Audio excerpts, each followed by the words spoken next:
Festive season आ गया है। जैसे कि फेस्टिवल्स में हम सब शॉपिंग करते हैं, नए इन्वेस्टमेंट की प्लानिंग करते हैं।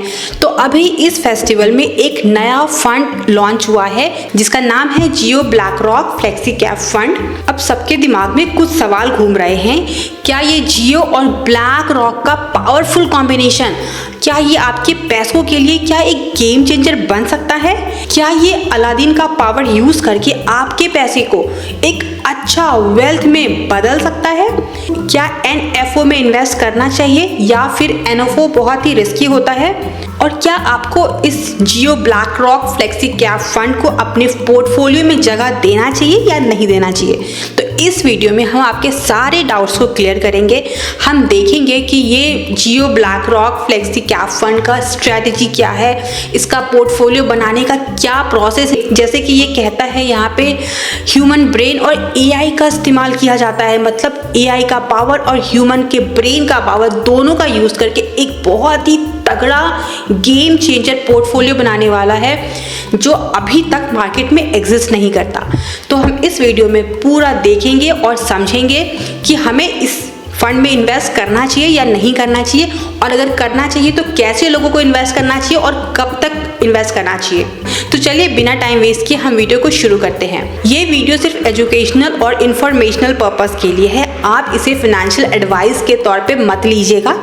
कोई भी इन्वेस्टमेंट करने से पहले आप एक सेबी रजिस्टर्ड एडवाइजर से कंसल्ट जरूर करिएगा। तो सबसे पहले हम अपने बेसिक्स क्लियर करते हैं। एनएफओ, एनएफओ क्या होता है? एनएफओ मतलब होता है न्यू फंड ऑफरिंग्स। जब भी मार्केट में म्यूचुअल फंड हाउस जो होती है वो कोई नया फंड लेकर आती है ना, तो उस फंड को हम कहते हैं न्यू फंड ऑफरिंग्स। ये पब्लिक के लिए फर्स्ट टाइम मार्केट में लॉन्च किया जाता है। जैसे कि आप शेयर मार्केट में देखो आईपीओ होता है, जब भी कोई कंपनी अपने आप को पब्लिकली लिस्ट करती है मार्केट में, शेयर मार्केट में, तो उसे हम आईपीओ कहते हैं। उसी तरह म्यूचुअल फंड में एनएफओ होता है। Jio BlackRock flexi cap fund का एनएवी है 10 रुपये। तो बहुत सारे लोगों को कन्फ्यूजन रहता है कि अगर ये एनएवी का प्राइस बस 10 रुपये है, मतलब हर यूनिट का प्राइस अगर 10 रुपये है तो ये काफ़ी चीप है और ये बहुत ही अच्छा फंड है। तो ऐसा नहीं होता है कि अगर म्यूचुअल फंड का एनएवी कम होता है, लो होता है, 10 रुपये होता है तो वो बहुत अच्छा फंड हो जाता है, क्योंकि फंड का परफॉर्मेंस उसके स्ट्रेटजी पे डिपेंड करता है, उसके रिटर्न्स पे डिपेंड करता है, ना कि एनएवी पे डिपेंड करता है। जब भी कोई न्यू फंड लॉन्च होती है उसका जनरली एनएवी 10 रुपये ही होता है। तो इसीलिए जियो फ्लेक्सी कैप फंड का एनएवी भी 10 रुपये है। Jio BlackRock flexi cap fund ये एक फ्लेक्सी कैप फंड है। तो फ्लेक्सी कैप फंड क्या होता है? तो फ्लेक्सी कैप के नाम में ही उसका मतलब है, मतलब फ्लेक्सिबिलिटी मिलता है। मतलब ऐसे फंड में फंड मैनेजर के पास फ्लेक्सिबिलिटी होती है कि वो अपने फंड को large cap, mid cap, small cap कहीं पे भी किसी भी परसेंटेज में एलोकेट कर सकता है according to market conditions. Generally flexi cap funds में क्या होता है, वो आपको लार्ज कैप फंड से बेटर रिटर्न देता है और स्मॉल कैप फंड से थोड़ा कम रिस्की होता है। तो ये बीच टाइप का रहता है, तो मतलब बीच में रहता है। ये आपको थोड़ा सा हायर रिटर्न भी देता है और साथ में लो रिस्क भी मेंटेन करके रखता है। Flexi cap fund generally long term investment के लिए होता है, ज़्यादातर 5 to 7 years, generally 5 to 7 years plus का होता है। तो चलिए इस वीडियो में हम देखते हैं स्लाइड बाय स्लाइड कि जियो फ्लेक्सी कैप फंड इन्वेस्ट करने लायक है भी या नहीं है। तो जैसा कि आप देख रहे हो, ये है Jio BlackRock flexi cap fund powered by AI. मतलब इसमें एआई का बहुत इंपॉर्टेंट रोल है, एआई पावर करता है और मैनेज्ड बाय एक्सपर्ट्स। एआई और एक्सपर्ट्स दोनों मिलके इस फंड को मैनेज करते हैं। तो ये जियो ब्लैक रॉक को फ्लेक्सी कैप फंड का जो एनएफओ का पीरियड है वो 23 सितंबर से 7 अगस्त 2025 में है। आप इसके बीच इन्वेस्टमेंट कर सकते हैं। ये कहते हैं कि world's largest asset manager and India strongest brand. मतलब ये जो जियो फाइनेंशियल सर्विसेज है और ये ब्लैक रॉक है, इन दोनों का कॉम्बिनेशन मिलके एक पावरफुल कॉम्बिनेशन बनाते हैं। तो जियो फाइनेंशियल सर्विस आप देखोगे ये हमारे इंडिया का one of the top brand है और ये ब्लैक रॉक बहुत ही बड़ी एसेट मैनेजमेंट कंपनी है। जैसा कि आप देख सकते हो यहाँ पे ये $12.5 ट्रिलियन का AUM संभालती है ग्लोबली। और इसका 40 इयर्स का एक्सपर्टीज़ है सिस्टमेटिक इन्वेस्टमेंट में। तो सिस्टमेटिक इन्वेस्टमेंट क्या होता है वो आगे हम स्लाइड्स में देखेंगे। ये जो इन दोनों का जो पार्टनरशिप है, क्या ये अच्छा परफॉर्म करेगा, क्या ये आपको एक अच्छा रिटर्न और अच्छा पोर्टफोलियो बना के दे सकते हैं? तो चलिए आगे हम बात करते हैं। और powered by systematic active equity approach, मतलब ये जो अप्रोच है ये बहुत इंपॉर्टेंट है इस फंड के लिए। मतलब ये जो पूरा इन्वेस्टमेंट प्लानिंग है इनका इस अप्रोच पे बेस है, systematic active equity. What is systematic active equity? तो ये सिस्टमैटिक एक्टिव इक्विटी क्या है? ये एक टेक्नोलॉजी है जिसमें ह्यूमन का ब्रेन और एआई का सुपर पावर यूज़ करके एक अच्छा पोर्टफोलियो तैयार किया जाता है। तो जैसे कि आप देख सकते हो यहाँ पे ह्यूमन का यहाँ पे क्या रोल है, फंडामेंटल का रिसर्च करता है, थीम को डिफाइन करता है, फंड मैनेजर अपना व्यूज़ देता है, रिस्क मैनेजमेंट करता है, गवर्नमेंट का जो इंसाइट्स है उसको स्टडी करता है। अब देखते हैं मशीन का क्या रोल है। ये मशीन में एआई और मशीन लर्निंग को यूज़ किया जाता है, ऑल्टरनेटिव डेटा का यूज़ किया जाता है। ऑल्टरनेटिव डेटा मतलब कि सोशल मीडिया हो गया, व्लॉग्स हो गए, लोग क्या परचेज कर रहे हैं, कैसे प्रोडक्ट को परचेज कर रहे हैं, क्या ट्रेंड चल रहा है मार्केट में, कैसे ब्रांड अभी आगे जा रहे हैं, कौन सा ब्रांड डिक्लाइन हो रहा है, लोगों का जो डायरेक्शन है, लोग अभी क्या चीज़ करना पसंद कर रहे हैं, क्या चीज़ परचेज करना पसंद कर रहे हैं। तो जैसे कि देखो यहाँ पे मैक्रो ट्रेंड्स को समझना, इकोनॉमी का मैक्रो ट्रेंड समझते हैं। ब्रोकर जो रिपोर्ट्स बनाता है उस सबको मैनुअली स्टडी करना, सारे रिपोर्ट्स को थोड़ा डिफिकल्ट हो जाता है, इसीलिए एआई का इस्तेमाल करके यहाँ पे सारे रिपोर्ट्स को स्टडी किया जाता है। कंज्यूमर का ट्रांजैक्शंस, जितने भी ट्रांजैक्शंस होते हैं ऑनलाइन ऑफलाइन, वो सबको रिकॉर्ड करते, सारे डेटा को ट्रैक करके इनसाइट्स जनरेट किया जाता है। जैसे कि आप समझो, अगर आपको कोई एक डेस्टिनेशन पे जाना है, सपोज आपको गोवा जाना है, तो गोवा जाने के लिए आपको एक रिलायबल एक कार की ज़रूरत है और एक ड्राइवर की ज़रूरत है, एक एक्सपर्ट ड्राइवर।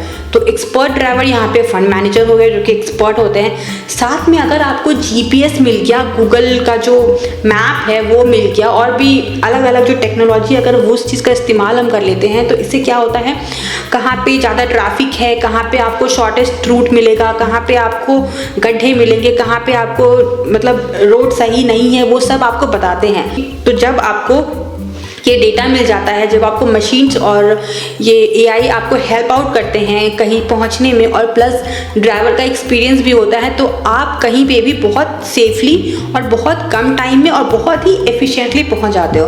तो वही काम यहाँ पोर्टफोलियो मैनेजमेंट में भी किया जा रहा है। मशीन्स का पावर, डेटा का पावर, डेटा से वो लोग मशीन लर्निंग और एआई का यूज़ करके इंसाइट्स जनरेट करते हैं, और उसके बाद फंड मैनेजर अपना एक्सपीरियंस यूज़ करके एक अच्छा स्टॉक का पोर्टफोलियो तैयार करते हैं। तो इसीलिए ये बोला जाता है कि एआई और ह्यूमन का सुपर पावर का यहाँ पे कॉम्बिनेशन है। तो ये जियो ब्लैक रॉक कहते हैं कि हम जो रियल अभी चैलेंजेस फेस किया जाता है इक्विटी इन्वेस्टमेंट में, हम उन सारे को एड्रेस करते हैं, और हमने एक सॉल्यूशन निकाला है कि ये जो प्रॉब्लम्स है वो हम सॉल्व आउट कर पाए, हम इजी तरीके से इन्वेस्टमेंट को आसान बना सके सबके लिए। ये कहते हैं डेटा एवरीवेयर, सही बात है, डेटा तो हर जगह है, लेकिन मतलब रॉ डेटा का हम करेंगे ही क्या? जब तक हम डेटा से इंसाइट्स नहीं निकाल सके तब तक तो उस डेटा का कोई वैल्यू नहीं है। तो उस डेटा से इंसाइट्स निकालने के लिए हमें स्किल्स और टेक्नोलॉजी की ज़रूरत है जो इनके पास है, जैसे कि फाइनेंशियल स्टेटमेंट्स का डेटा, न्यूज़ एंड मीडिया को स्टडी करना, सोशल मीडिया का डेटा, मैक्रो इंडिकेटर, सब को स्टडी करके ये एक एक्शनेबल इंसाइट्स में कन्वर्ट करते हैं। लेकिन प्रॉब्लम क्या है? द प्रॉब्लम ये है कि ये इंफॉर्मेशन इतना ज़्यादा है और इतना फास्ट है कि मैनुअली प्रोसेस करना इम्पॉसिबल है। तो इसीलिए इस गैप को फिल करने के लिए ये एआई का पावर इस्तेमाल करते हैं यहाँ पे। इसीलिए ये अपने आप को कहते हैं कि ये बाकी फ्लेक्सी कैप फंड से डिफरेंट है। Traditional data sees only part of the picture, मतलब जो ट्रेडिशनल डेटा स्टडी हम लोग करते हैं उसमें वो कह रहे हैं कि ये बस एक पूरे पिक्चर का छोटा सा ही पार्ट दिखते हैं, फुल पिक्चर देखने की कैपेबिलिटी नहीं होती जो ट्रेडिशनल अप्रोच है। मतलब हम लोग ट्रेडिशनली अगर हम लोगों को स्टडी करना होता है स्टॉक को, कंपनी को, तो हम क्या करते हैं, फाइनेंशियल सर्विसेज चेक करते हैं, क्वार्टरली रिपोर्ट्स का डेटा निकालते हैं, अर्निंग कॉल्स का डेटा निकालते हैं, तो ये ट्रेडिशनल अप्रोच में आता है। और ऑल्टरनेटिव डेटा मतलब कि ये जो मॉडर्न अप्रोच है ये ऑल्टरनेटिव डेटा, ट्रेडिशनल डेटा के अलावा ऑल्टरनेटिव डेटा का भी इस्तेमाल करते हैं, जैसे कि vlogs, job postings, e commerce data, satellite data, social media content, internet search. जैसे कि आप एक एग्जाम्पल से समझो, तो चलो एक एग्जाम्पल से समझते हैं।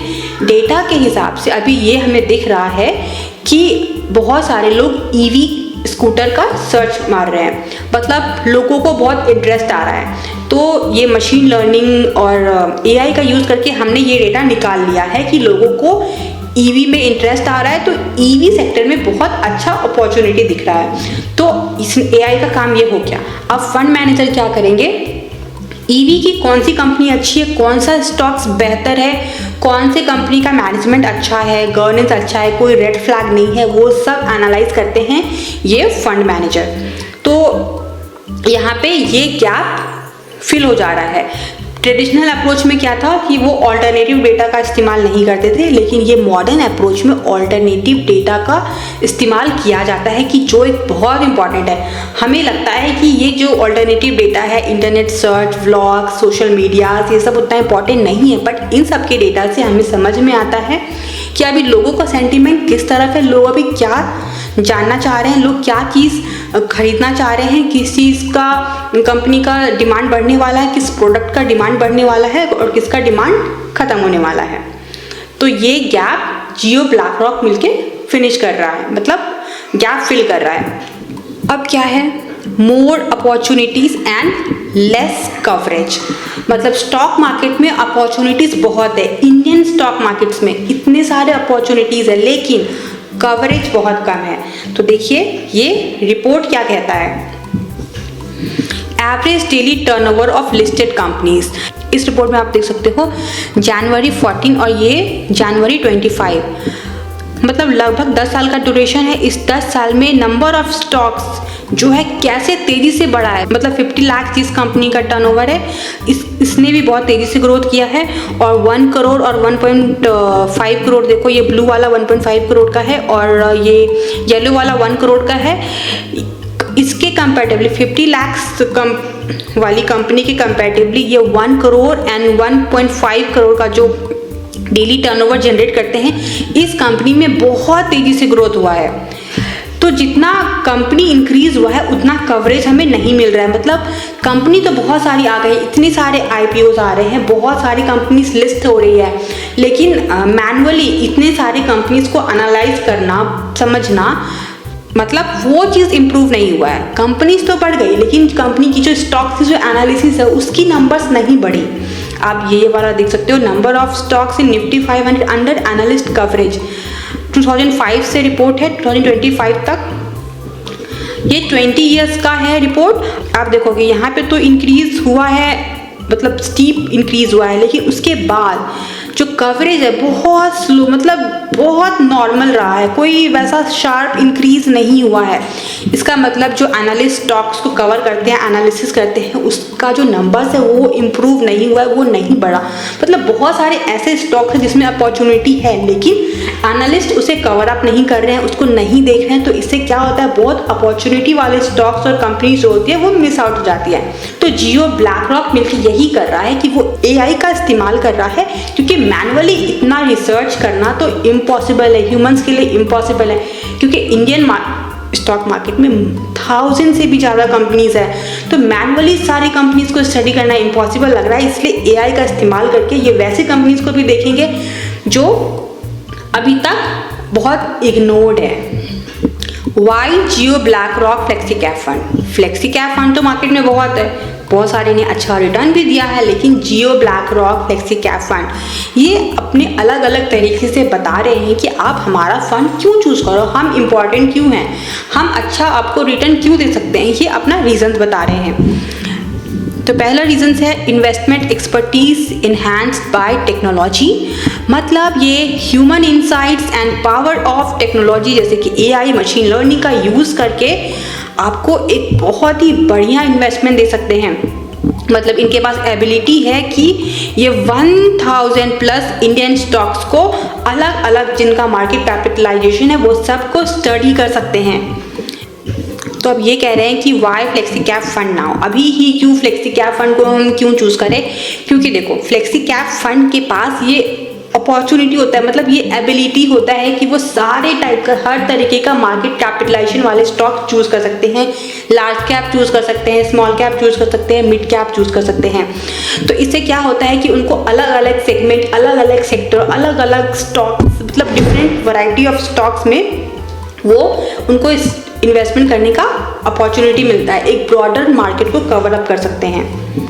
और जैसे देखो इंडियन इक्विटी मार्केट का ग्रोथ भी बहुत तेज़ी से हो रहा है, ट्रेडिंग का वॉल्यूम, लिक्विडिटी जो होता है फ्लेक्सी कैप फंड में एक लिक्विडिटी काफ़ी बढ़ रहा है, इसकी वजह से फ्लेक्सी कैप फंड एक आइडियल चॉइस अभी बन सकता है।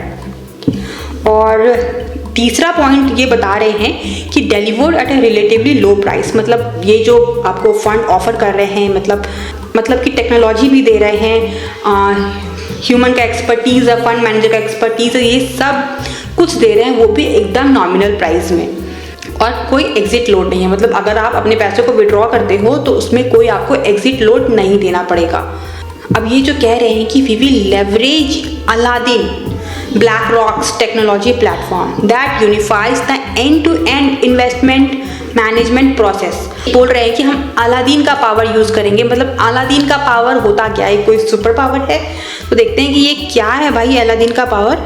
तो अलादीन एक आपका ये प्लेटफॉर्म है, टेक्नोलॉजी का प्लेटफॉर्म है, जहाँ पे बहुत सारे डेटा अवेलेबल है, सेंट्रलाइज सोर्स ऑफ डेटा है, मतलब बहुत सारा डेटा है जिसका कि यूज़ होता है पोर्टफोलियो रिस्क एनालिसिस करने में, पोर्टफोलियो मैनेज करने में, trade execution, investment operation, client reporting. मतलब एक ही डेटा का सोर्स है और इसमें अलग अलग तरीके का काम किया जाता है। और अलादीन का जो टेक्नोलॉजी है आप देखो 1100 क्लाइंट्स इसको यूज़ किए हुए हैं, 4500 plus skilled engineers, financial modellers और डेटा एक्सपर्ट इन अलादीन का यूज़ करते हैं।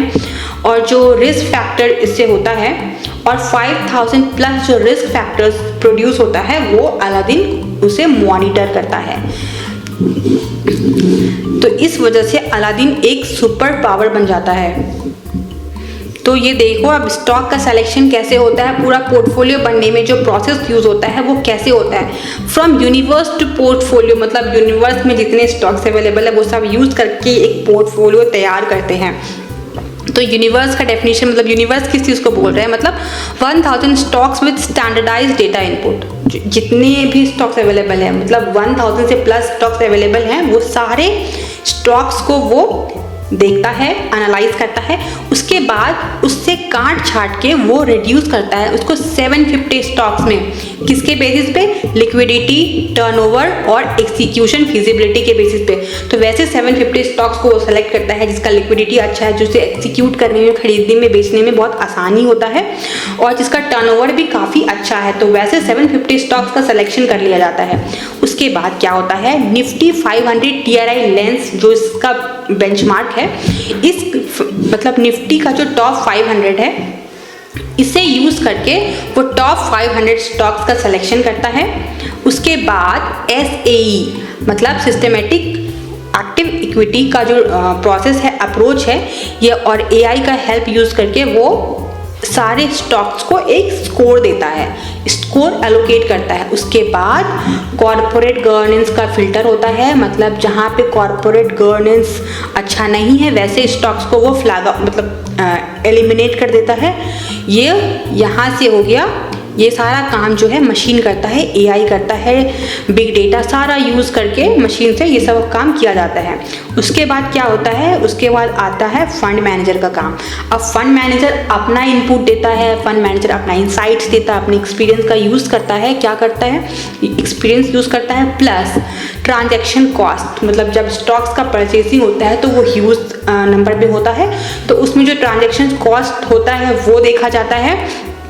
eliminates fixed and market impact cost for each security, estimate fixed and market impact cost for each security। मतलब जब कोई फंड हाउस ह्यूज अमाउंट में stocks purchase करता है ना, तो वैसे ही ह्यूज बाइंग पावर की वजह से प्राइस थोड़ा सा और इंक्रीज हो जाता है, जिसके वजह से थोड़ा सा अपर प्राइस में उसे खरीदना पड़ता है। तो ये एक हिडन ट्रांजैक्शन कॉस्ट होता है। तो ये ट्रांजैक्शन कॉस्ट को एस्टिमेट किया जाता है कि कितना प्राइस लगेगा हमें ये परचेजिंग करने में। उसके बाद एक रिस्क मॉडलिंग किया जाता है, मतलब जितने भी स्टॉक्स है उसमें वो रिस्क के अकॉर्डिंग उसको वेटेज दिया जाता है। फिर जाके बनता है वो पोर्टफोलियो जिसका नाम है Jio BlackRock flexi cap fund. इतना होने के बाद, ये सब करने के बाद AI ह्यूमंस फंड मैनेजर्स सब करते हैं, इतनी मेहनत करते हैं, उसके बाद एक फंड का पोर्टफोलियो तैयार किया जाता है। ऐसे ही मॉडल बैक टेस्ट, मतलब ये जो सिस्टमेटिक एक्टिव इक्विटी का जो अप्रोच है, ये जो मॉडल है, ये यूज़ करके ये आप अपने फंड और पोर्टफोलियो को अगर बैक टेस्ट करते हैं तो देखा जाएगा कि ये जो BSE और NSE का जो ये रिटर्न है, ये इससे काफ़ी ऊपर है। मतलब ये इसको आसानी से बीट करता हुआ दिखेगा। तो बैक टेस्टिंग भी सक्सेसफुल दिख रहा है। रिटर्न अगर आप देख सकते हो तो रिटर्न में भी आप देखोगे कि ये जो येलो वाला है ये ऐसे ही बैक टेस्ट रिटर्न है, और ये ब्लू एंड रेड है ये BSE और NSE 500 का रिटर्न्स है। तो आप हर ईयर में आप देख रहे हो कि हमेशा ये इसका जो रिटर्न है NSE 500 और BSE 500 से बेटर ही परफॉर्म किया है। और सबसे इम्पॉर्टेंट है ये कि मार्केट एक्सपर्ट जो इस फंड को मैनेज करते हैं, तो आप देखोगे ये सारे जो लोग हैं, ये MD and CEO हैं, ये 20 ईयर्स का एक्सपीरियंस रखते हैं, और ये भी 24 ईयर्स का रखते हैं। ऋषि कोहली, मतलब सब लोग जो हैं एक अच्छा एक्सपीरियंस लेके आए हुए हैं इस फंड में। तो इस फंड की जो मेन इक्विटी जो मैनेजर है वो है साहिल चौधरी, इनका 14 ईयर्स ऑफ एक्सपीरियंस है। तन्वी कचेरिया 14 ईयर्स ऑफ एक्सपीरियंस है, और हरीश मेहता जिनका कि 18 ईयर्स ऑफ एक्सपीरियंस है। तो अब हम ये ओवरऑल देख लेते हैं कि ये जो Jio BlackRock flexi cap fund है, इसका क्या कहना है। ये एक फ्लेक्सी कैप फंड है, इसका जो बेंचमार्क है निफ्टी 500 इंडेक्स TRI है। इसका जो इन्वेस्टमेंट ऑब्जेक्टिव है वो है to generate long term capital appreciation. मतलब इनका मेन जो गोल है वो उनका यही है कि लॉन्ग टर्म में आपको एक अच्छा वेल्थ क्रिएट करके देंगे by investing in equity and equity related instrument across market capitalisation. ठीक है। उसके बाद टोटल एक्सपेंस रेशियो है वो 0.50% का है, जो कि ये कहते हैं कि काफ़ी कम है। ठीक है, कम है, 0.5% कम है। एग्जिट लोड, कोई एग्जिट लोड नहीं है। और ये दोनों इम्पॉर्टेंट फंड मैनेजर है, तन्वी कचेरिया और मिस्टर साहिल चौधरी। अगर आप इसका रिस्कोमीटर देखो तो ये फंड काफ़ी हाई रिस्क है, इक्विटी फंड है तो हाई रिस्क है, और ये जनरली लॉन्ग टर्म के लिए सही है। हाँ, ये जो फंड है Jio BlackRock flexi cap fund, ये एक open ended dynamic equity scheme investing across large cap, mid cap, small cap stocks में है। ओपन एंडेड स्कीम मतलब आप कभी भी इसमें आ सकते हो, कभी भी आप इससे निकल सकते हो। एक ये चलती बस की तरह होता है कि बस चल रही है, कभी भी आप उसमें एंटर कर जाओ, कभी भी उतर जाओ, तो इसीलिए इसको ओपन एंडेड ये इक्विटी फंड है। तो आप किसे इन्वेस्ट करना चाहिए, कैसे इन्वेस्टर्स के लिए सही है?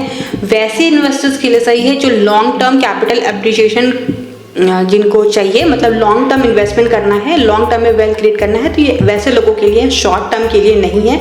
शॉर्ट टर्म में ये बहुत ही रिस्की हो जाएगा, ये आपको अच्छा रिटर्न नहीं देंगे, बट लॉन्ग टर्म में ये कहते हैं कि आपको एक अच्छा रिटर्न दे सकते हैं। इस वीडियो के थ्रू मैंने जो आपको Jio BlackRock flexi cap fund के बारे में बताया है ना, ये बस एजुकेशनल और इन्फॉर्मेशनल पर्पस के लिए है, आपकी जानकारी के लिए है। ये कोई बाय या सेल रिकमेंडेशन नहीं है। कोई भी इन्वेस्टमेंट करने से पहले आप अपने फाइनेंशियल एडवाइजर से ज़रूर कंसल्ट कीजिएगा। तो चलिए मिलते हैं नए वीडियो में नए टॉपिक के साथ। Thank you.